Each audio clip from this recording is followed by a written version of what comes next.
that we take a more targeted measure, focusing in on those jobs that are most viable. But to your question in terms of cost, I think the cost would have been higher. And many independent forecasters, such as the ABR and the Bank of England, have said the economic scarring would be more severe if we hadn't taken measures such as the furlough to retain that link between business and workers. Well, you'll know because you're at the top of the tree far better than I. It's got to be paid back at some point, Mr. Secretary. So I say again, when and which taxes will rise? Well, which taxes, and you've been around this game long enough to know that the Chancellor will set these issues and budget and Treasury ministers don't speculate on taxes. What we're focused on, when is the budget?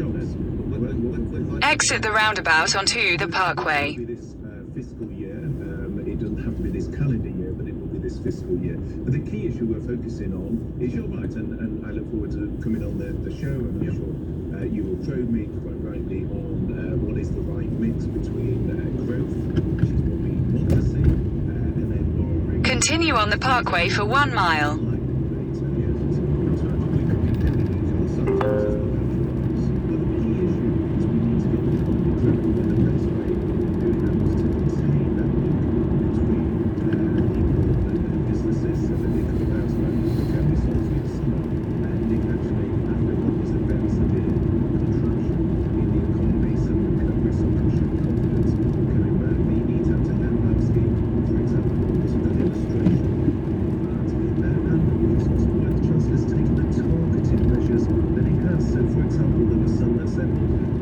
Every area for VAT.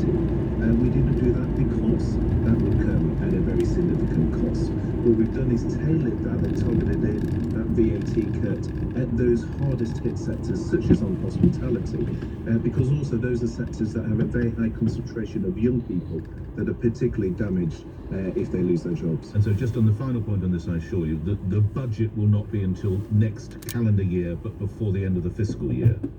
The budget will be before the end of the fiscal year, so absolutely. And so it'll be the next calendar. You're not going to do it this year, are you? You and your colleagues? No, so it will be.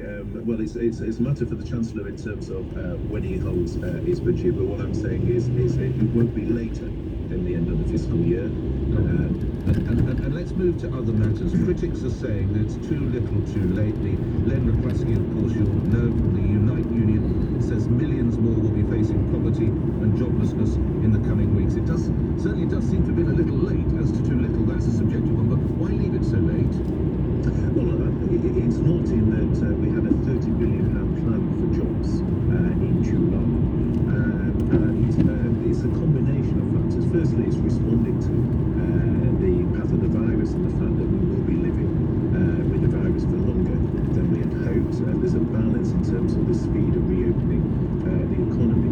But the key is to, as I say, combine that link which the furlough has done and which the measures the Chancellor set out yesterday. In a quarter of a mile at Wagoners Roundabout, take the second exit and stay on the Parkway, A312. People back into the labour market.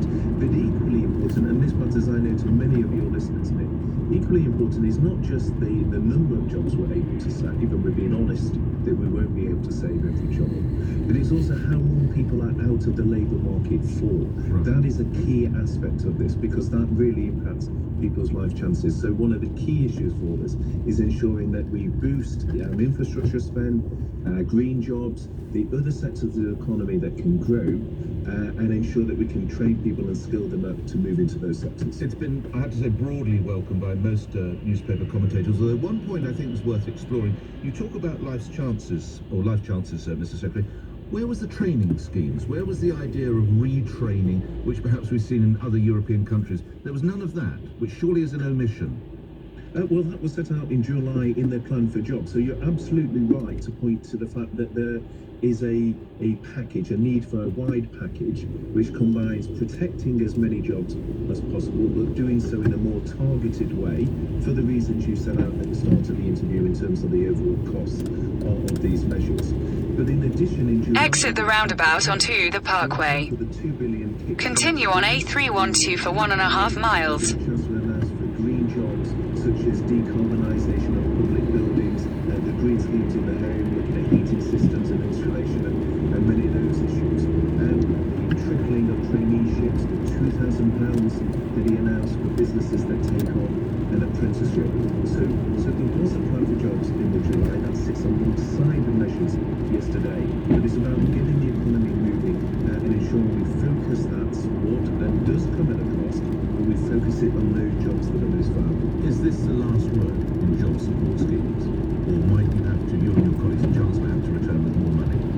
Well, the Chancellor has always said that he will continue to listen and work with both businesses and the trade unions. I think it was. So it might not be the last. It was interesting that both the leader of the CBI and the leader of the trade union Congress were with the Chancellor in Downing Street yesterday. So we are listening, we're consulting. I think, as you pointed to, that is why the measures set out by the Chancellor got a very broad welcome from business leaders, including in many of those sectors such as aerospace or hospitality that have been particularly hard hit. And of course, we will continue to keep issues under review. But it might not be the last. This might well, the not Chancellor be. always keeps these issues under review. Let me ask you this. One area that the Financial Times, which I'm sure you already had sight of, again, broadly supported, but they point that as regards Britain's army of 5 million self-employed workers, the support was initially, as you'll be aware, was at 80%, now 70%, but now, as of yesterday, trading profits 20%.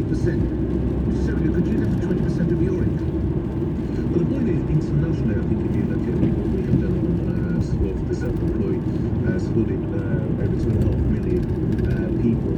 By international comparisons, the UK approach is one of the most generous packages of support for the self-employed.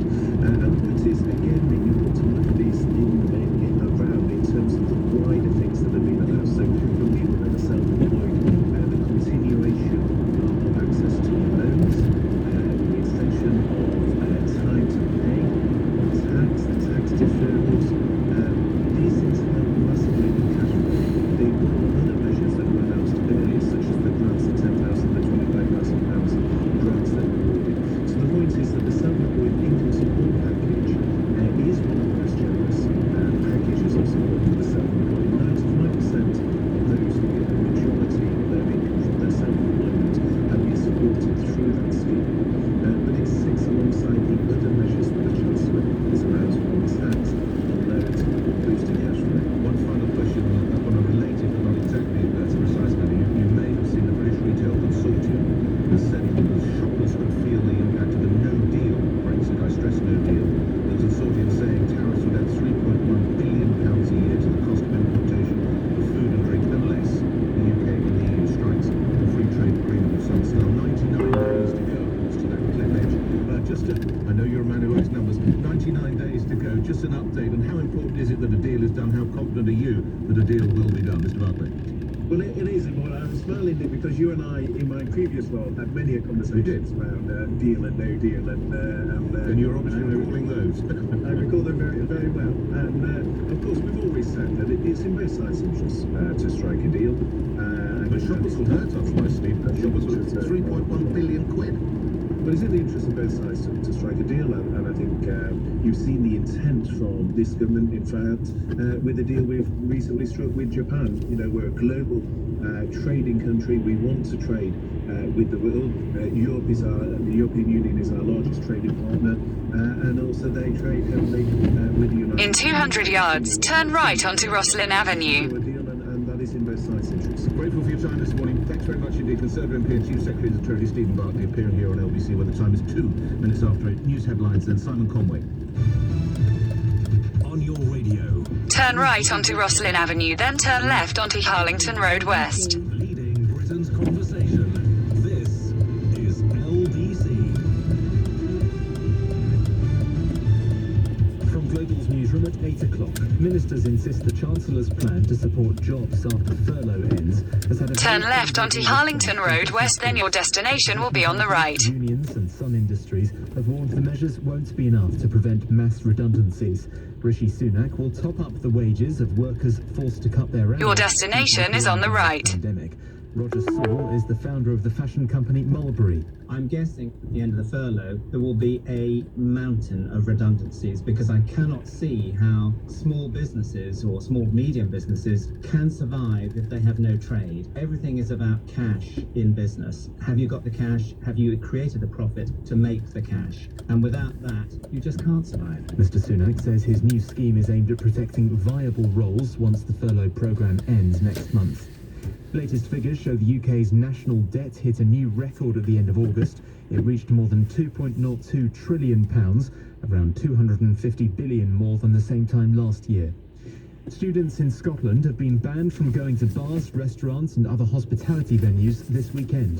They've been put under tough restrictions following concerns about COVID spikes thought to be linked to Freshers' Weeks. More than 1,000 students in Scotland are currently self-isolating. The leader of Cardiff Council says the city could be the next part of South Wales to face local restrictions. Hugh Thomas says the number of COVID-19 cases in the Welsh capital have accelerated rapidly, and he's told us all eyes are on whether the numbers continue to go up over the weekend. If case numbers continue to rise, there is a real possibility that Cardiff will enter that red zone. And if that's were to happen, then I fully expect that we will be implementing further restrictions and potentially doing so at speed. Detectives believe around 10% of the country's county line drug networks have been shut down in a week-long operation. More than 1,000 people were